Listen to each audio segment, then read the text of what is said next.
Hi friends, ఈరోజు సాంబార్ పొడి తయారు చేసుకుందాం. సాంబార్ పొడికి కావాల్సిన సామాన్లు చూడండి.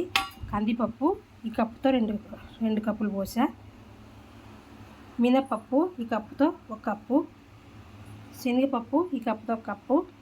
2 టేబుల్ స్పూన్ మిరియాలు, 3 టేబుల్ స్పూన్ జీలకర్ర, మెంతులు 2 టేబుల్ స్పూన్, ధనియాలు ఈ కప్పుతో ఒక కప్పు,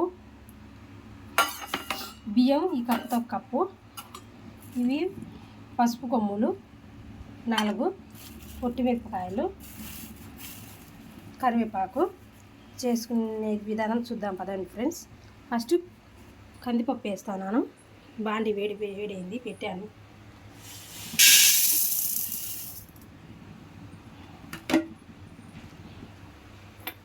నూనె అవసరం ఏం లేదు, ఇలా వేయించుకోవాలి.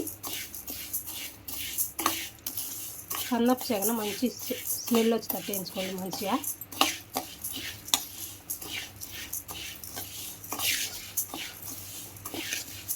సాంబారు అప్పటికప్పుడు చేసుకోవచ్చు, చాలా టేస్టీగా బాగుంటుంది.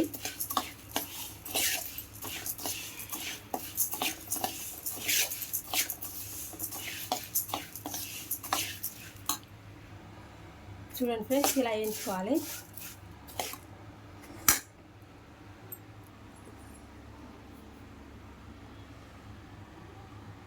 హాయ్ ఫ్రెండ్స్, ఈరోజు సాంబార్ పొడి తయారు చేసుకున్నాం. ఫస్ట్ కందిపప్పు వేసుకోవాలి. దీంతో ఒక కప్పు 250 ml. మళ్ళీ ఇప్పుడు వచ్చేసి శనగపప్పు ఒక కప్పు, మినపప్పు ఒక కప్పు, మెంతులు 2 టేబుల్ స్పూన్, జీలకర్ర 2 టేబుల్ స్పూన్, మిరియాలు 2 టేబుల్ స్పూన్, ధనియాలు 2 టేబుల్ స్పూన్, ఈ పసుపు కొమ్ములు 3, బియ్యము ఒక కప్పు, కరివేపాకు గుప్పెడు, మిరగాయలు ఒట్టి మిరగాయలు కొంచెం. స్టవ్ వెలిగించుకొని స్టవ్ మీద పెట్టి బాండి పెట్టినాను. ఇప్పుడు కందిపప్పు వేయించుకున్నాం. నూనె అవసరం లేదు, ఇలానే వేయించుకోవాలి. అప్పటికప్పుడు చేసుకొని సాంబారు బాగుంటుంది ఈ పొడి వేసుకొని చేసుకుంటే. చూడండి ఫ్రెండ్స్, ఇలా వేయించుకోవాలి. లో టు మీడియం ఫ్లేమ్లో వేయించుకోండి.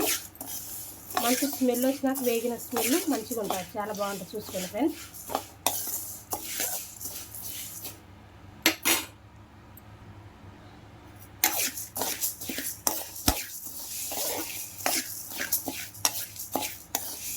ఇలా కలర్ మార్చి అప్పుడు అయినట్టు తీసుకున్నాం ఫ్రెండ్స్. ఇప్పుడు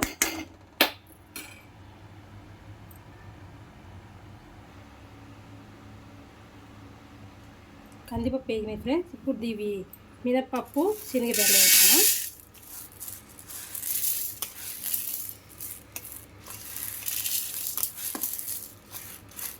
ఆరు నెలలు నిలువ ఉంటుంది, ఎవరైనా చేసుకోవచ్చు, బాగుంటుంది సాంబార్ చేసుకుంటే.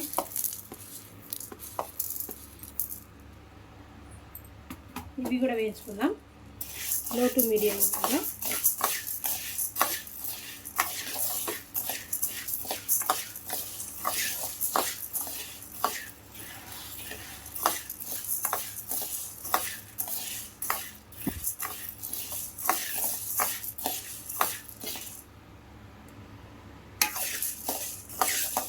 ఇవి ఇలా వేయించుకోవాలి. ఇవి సగం వేగినాక మిరియాలు, జీలకర్ర, మెంతులు అన్నీ కలిపేసుకున్నాం. అవి కూడా వేయించుకున్నాం. అలానే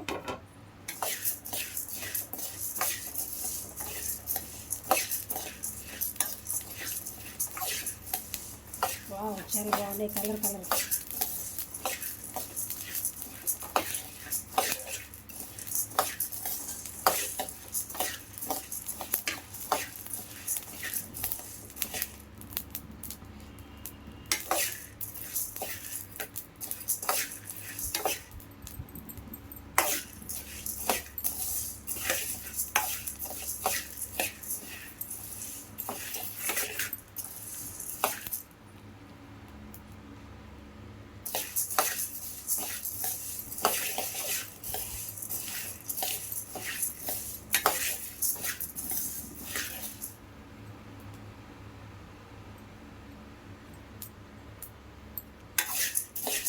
లైట్ బ్రౌన్ వచ్చేటట్టు వేయించుకోండి ఇవి అన్నీ కూడా.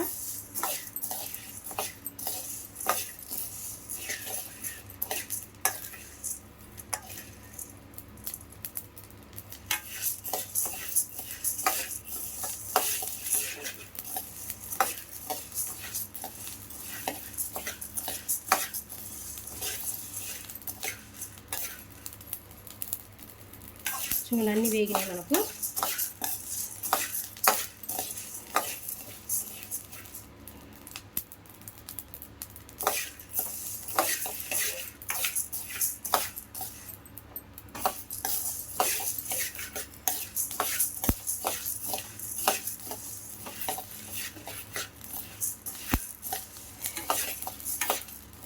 ఇలా వేయించుకోవాలి. ఇది తీసి పక్కన పోసి మళ్ళీ ఇప్పుడు బియ్యం వేసుకున్నాము. బియ్యం వేసుకున్నాము. ఈ బియ్యం ఎందుకు వేస్తున్నామంటే చిక్కదనం కోసం, సాంబార్ చిక్కగా వస్తుంది బాగానే మంచిగా.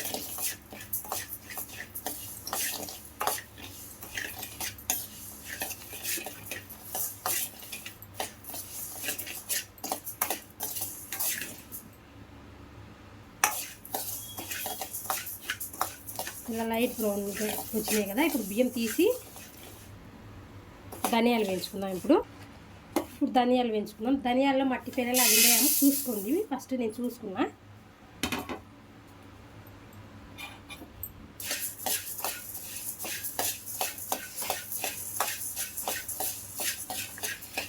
దీంతోనే పసుపు కొమ్ములు వేస్తున్నాను.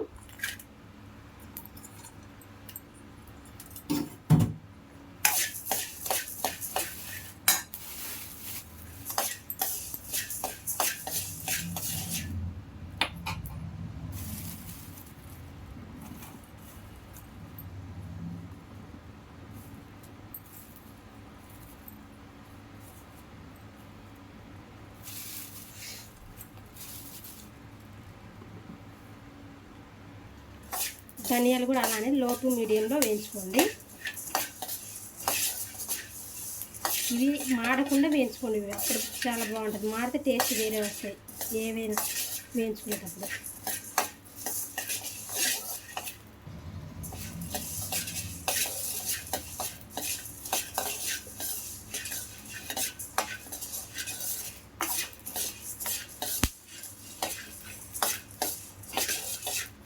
ఇవి ఇలా వేయించుకోవాలి.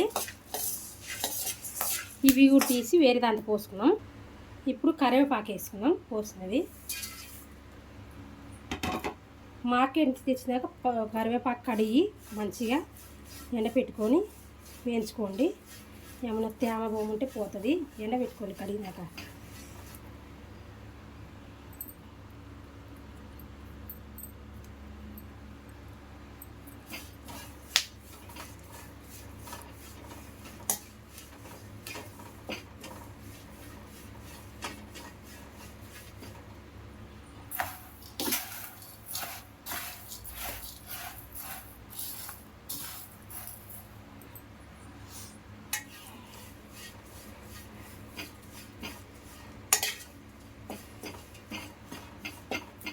బాగా డ్రై అయ్యేదాకా వేయించుకోండి.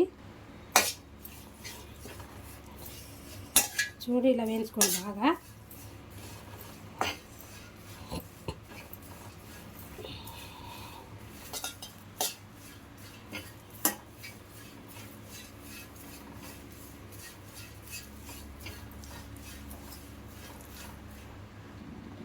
చూడండి డ్రై రోస్ట్ అయిపోయింది. మెత్త అయిపోయినాయి. చూపిస్తాను చూడండి పట్టుకొని. చూడండి అలా వేగాలి. వేగాక ఇది తీసి ఒట్టిమిరపకాయలు వేయించుకున్నాం. లాస్ట్ అన్నీ చూపిస్తాను. కరివేపాకు వేగింది ఫ్రెండ్స్. ఇప్పుడు ఒట్టిమిరపకాయలు.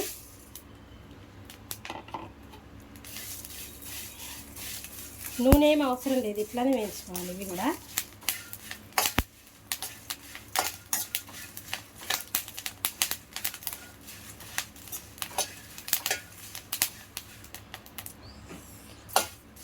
చూడండి ఇలా వేయాలి. అది ఘాటుగా ఉంటుంది. ఇవి తీసి పెట్టుకున్నాం. అన్నీ వేగాయి ఫ్రెండ్స్. ఇవన్నీ చల్లారినాక మిక్సీ పట్టుకోవాలి. చూడండి ఇది చల్లారాలి పూర్తిగా. మిక్సీ పట్టేటప్పుడు చూపిస్తా. ఇదిగో ఫ్రెండ్స్ నా మిక్సీది. ఇప్పుడు దీంతో పట్టుకుంటాను, పట్టినాక పట్టి చూపిస్తాను. అన్నీ ఇవిగో చల్లగానే పట్టి చూపిస్తా. ఇప్పుడు ఇది పట్టాను, కొట్టి చూపిస్తా. చాలా బాగుంది కదా.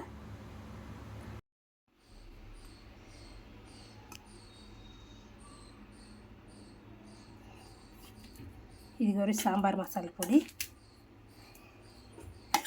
చూడండి 6 నెలల పాటు నీళ్ళు ఉన్న ఏమవ్వదు, బాగుంటుంది, భంగం ఏమవ్వదు.